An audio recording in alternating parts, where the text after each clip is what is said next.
Hello folks, I'm experimenting today by recording with my Nikon 5100, D5100, which I have up till now used for photographs. I'm an amateur enthusiast with that. And I don't know why I didn't think of it until now. I thought, well, let's try video shooting with it, as opposed to that old Panasonic video camera that I've been using and people have complained is grainy. And I'm also sitting on a more solid chair, so there's no squeaking. See, I'm improving. Today I wanted to talk about guitars and internal issues. I had a question on a guitar, a classical guitar recently, about bracing. And there's lots of good information on YouTube about bracing.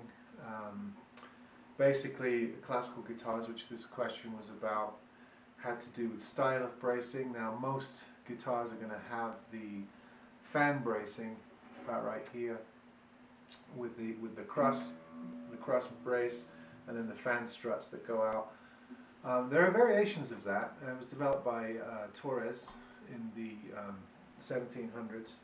Revolutionized the construction of the guitar and also the projection of the guitar, and has sort of been with us ever since. There are variations. Sometimes when I look inside, the struts are rude chunks of wood that are just glued in. Sometimes they are machined, sometimes they are hand scalloped, depending on the progeny of the guitar. And those often come loose, so every time I get a guitar in, I go through the light and I put my hands inside and I try to feel as far as I can along those struts to see if anything's loose. Often you'll have a bass strut that wiggles a little bit on the top portion towards the sound hole where you get most vibration, so that's the part where it comes loose. I re-glue those in with a cowl to hold the strut in place, usually with hide glue or tight bond, original glue, white glue, depending on the guitar. So that's something I look at. I look at the bridge plate. I have a mirror and a light, and I look at the bridge plate to see there's no peeling, no cracking, and also all of the cross bracing. Most guitars have 3 cross braces, sometimes only 2, and those are often scalloped, particularly in classical guitars or solid top guitars. This one is scalloped here and here, and even on the back where the hardwood is, it's scalloped here and here. You won't always get that. Sometimes they're just straight beams, and those can come loose too. And then of course the kerfling around the outside, if it's a well-made guitar, can also come loose. Those are the types of things I check. I try to make sure everything's tight. I get in with lights and also with my hand and feel around, but a lot of times you're triggered, you're tipped off about something, some glue joint giving way. By when the guitar plays, you'll hear a rattle or a buzz or a weird vibration, particularly if anything's loose on the top.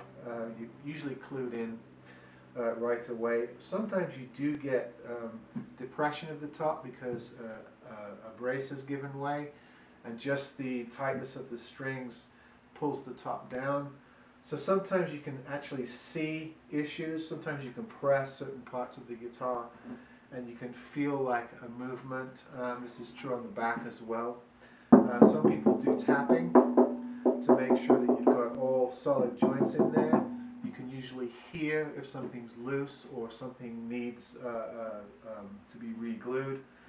And that's what I mean by when I say go through the internal prior to sale. Anything I sell, I go through. I don't like returns. I don't like people being unhappy. I don't want things coming back. So it's worth my time, particularly while the strings are off. If I'm doing any fretwork or anything like that, it's worth my time to get in there and check it out. Most guitars are going to have that fan strutting. I did have somebody ask me the other day on a $300 Cremona guitar if it was lattice braced or a double top. I'm aware of those things. Those usually come on much higher end guitars. like the Greg Smallman guitars from Australia are lattice braced, and he was one of the pioneers of a particular lattice brace style. And you know, it's a very scientific procedure, and you usually pay thousands for those guitars. You don't usually get them in the lower hundreds. Same with the newer double top classicals that are being developed. So that's just a little bit about the internal structure of the guitar, which is, you know, a big part of being, you know, any kind of luthier, whether a maker or a restorer. You've got to know the internal workings of the guitar. You've got to be able to see and feel blind a lot of times, feel your way around the top and the back for loose or badly glued joints. It's just part and parcel of this sort of business, and I think it's good to sort of educate yourself on this stuff, even as a layperson, even as just a player or an enthusiast or a collector. You can save yourself a hell of a big luthier repair job if you know, can learn how to, say, re-glue a loose brace. But if you're nervous about it, you don't have the confidence, obviously it's worth taking it in, particularly on a more expensive guitar. I would advocate experimentation on cheaper guitars if you want to learn. You know, if you do own, you know, a high-end, handmade, handcrafted classical guitar, obviously I would take it to a luthier, a good luthier, to have it fixed. But you know, it's really interesting. The internal dynamics of the guitar are fascinating. Any instrument really, and a lot of times players concentrate purely on the outside and the neck and the tuners, and issues inside the guitar sometimes get missed, which causes problems.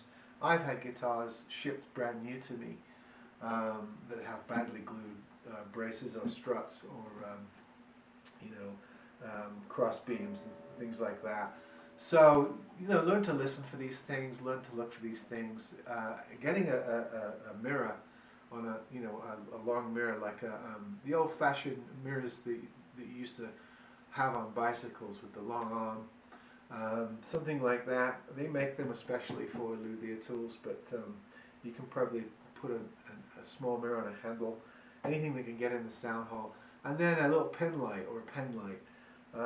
And you can save yourself a lot of hassle by just having those two things and learning to look for issues inside a guitar. And plus it's fun. Alright, hopefully this video is better quality. Let me know. If it is, I'll keep using it. Okay, see you next time. Bye.